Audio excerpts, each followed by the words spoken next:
আসসালামু আলাইকুম রহমতুল্লাহ।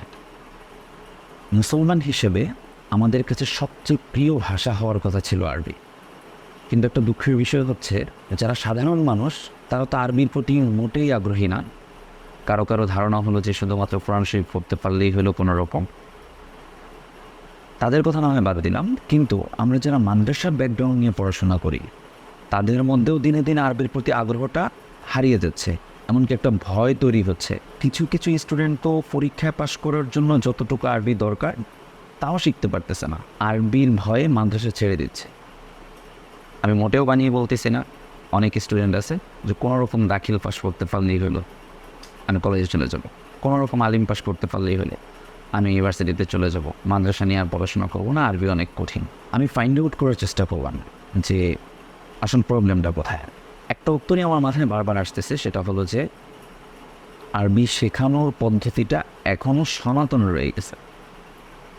এটার ভিতরে নতুনত্ব নিয়ে আসা বা সহজভাবে শেখানো, এই প্রচেষ্টাটা খুব কম করা হয়েছে। মানুষ কিন্তু বাংলার মতো করে এখন ইংরেজি শিখতেছে, কিন্তু কেন বাংলা বা ইংরেজির বেসিকটাকে কাজে লাগিয়ে আরবি শিখতেছে না?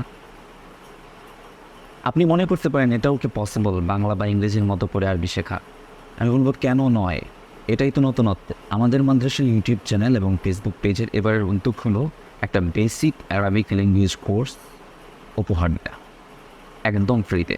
এখানে বাংলা বা ইংরেজির বেসিকটাকে কাজে লাগিয়ে আরবি শেখানো হবে। যারা বাংলা বা ইংরেজির বেসিক গ্রামারটা মোটামুটি জানেন তাদের জন্য এটা খুব সহজ একটা কোর্স হবে, এবং খুব সহজেই আপনি আপনার আরবির বেসিকটাকে ডেভেলপ করতে পারবেন। এখানে আপনি ক্লাস পাবেন 15-20টার মতো। যতটুকু বেসিক গ্রামার দরকার তার বাইরে কোনো গ্রামারের প্যারা দেওয়া হবে না, একদমই দেওয়া হবে না। আরও একটা বিষয় হলো আমাদের প্রত্যেকটা ক্লাসের পিডিএফ ফাইল আপনি পাবেন আমাদের মাদ্রাসার ফেসবুক পেজে পাবেন। ফেসবুক পেজের লিঙ্কটা আমি দিয়ে দিয়েছি, আশা করি ফেসবুক পেজের সাথে থাকবেন, সব ধরনের আপডেট পাবেন। এই কোর্সটা শুরু করতে আপনার যা প্রয়োজন তা হলো একটা বিশুদ্ধ নিয়ত